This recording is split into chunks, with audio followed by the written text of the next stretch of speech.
If you've been watching these videos from outside of mountain biking and you're kind of on the fence about trying it, well, let me push you over the fence, because right now, even if it's the dead of winter, you should be buying a mountain bike. I drove out to Black Mountain last night and bought this mountain bike for $125. That is astonishing. Just a year ago, this would have gone for at least $300, even in the condition that it's in. And the condition it's in is honestly not that bad. It's a couple of zip ties and a tune-up away from being a very good mountain bike. In fact, I'm gonna ride it today.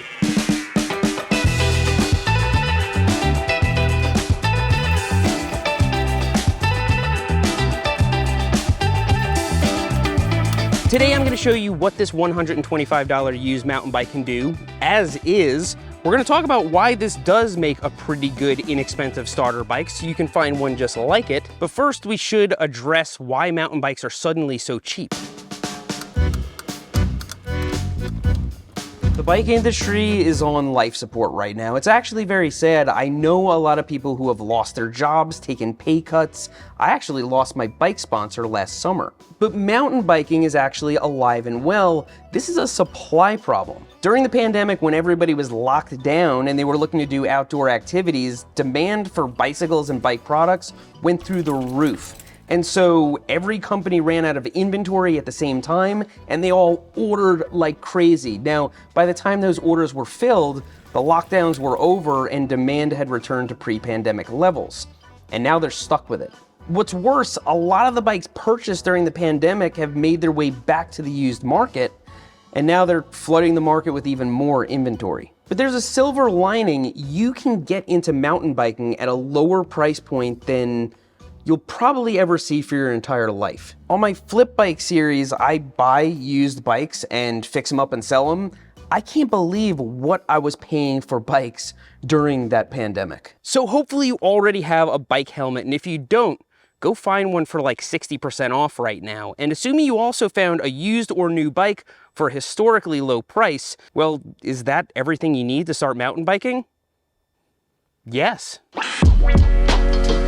I'm wearing what you might be wearing on your first ride. I'm not dressed in special mountain bike clothes. I could give you a big, exhaustive list of clothing and gear and supplies, but I didn't start out with all that, and you probably won't either. So use what you have and refer to my Mountain Biking 101 series as you progress. You may now start mountain biking.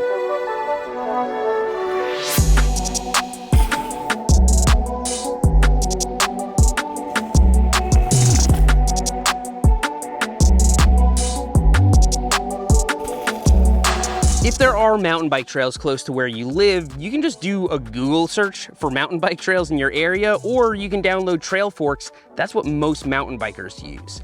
And if you have friends that mountain bike, that's an even better way to get information.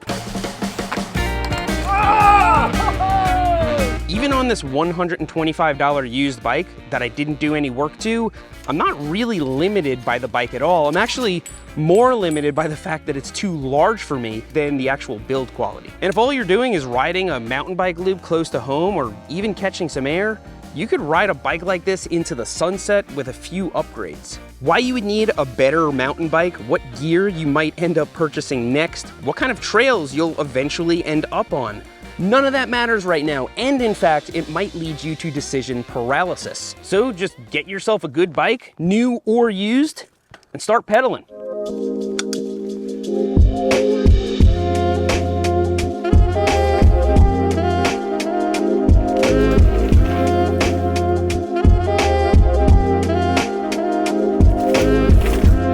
So I rode this bike today as is just to prove a point, but I probably should have given it a once over. Could get core sampled on this handlebar here. There's some sketchy stuff going on up at the stem. Bike could use some Scotch-Brite and zip ties, but otherwise it is good. And so I want to explain to you why this is a good bike, because if you're looking for a used bike yourself and you're not a mountain biker, you kind of need to know what to look for. Right, you're on Facebook Marketplace or OfferUp, you don't know what you're looking at. Why would you choose a bike like this one? Well, I'll give you a few reasons. First of all, it is a hardtail. What that means is that it only has front suspension, it doesn't have rear suspension. That's what you want, especially at this price. If you find a $125 full suspension bike, that is a bike that also has suspension in the rear, it's gonna be way heavier and lower performance than a hardtail at the same price.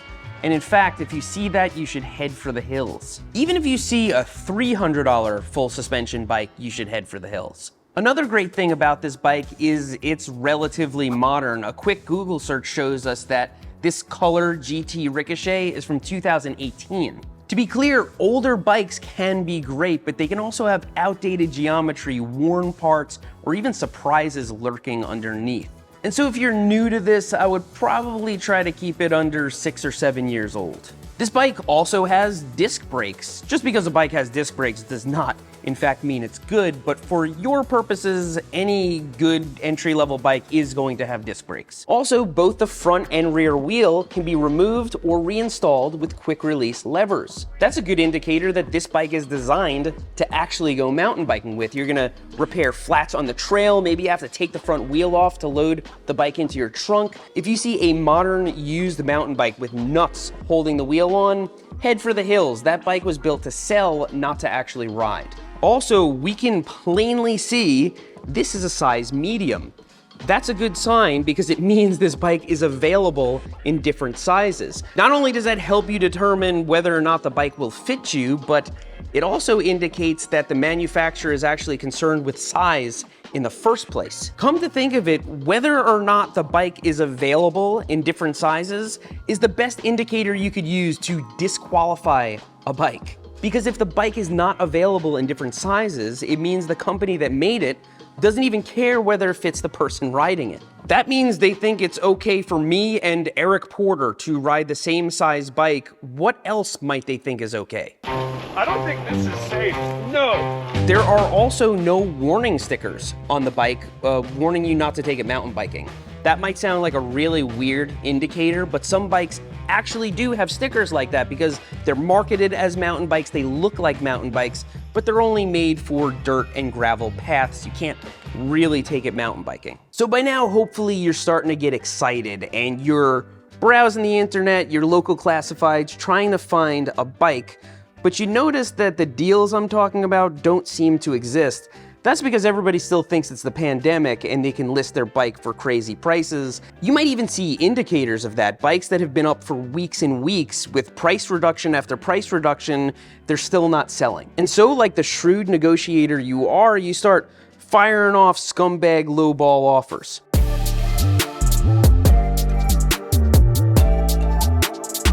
Yeah, I wouldn't do that, or actually I would do that, but tactfully. You see, the seller of the bike you're trying to buy remembers buying it at full retail, maybe even during the pandemic when even retail prices were over sticker. And with that very painful purchase still fresh in their mind, they still think the bike is worth that. Now you come along, you don't even give them the courtesy of spelling out the word you. Now you're the person they're gonna sell their beloved bike to for pennies on the dollar. You just might insult them and lose out on a good deal. So instead, do this. That's a nice bike at a fair price, but if you're ready for someone to take it off your hands, I'm respectfully offering X, and you can consider it a backup offer.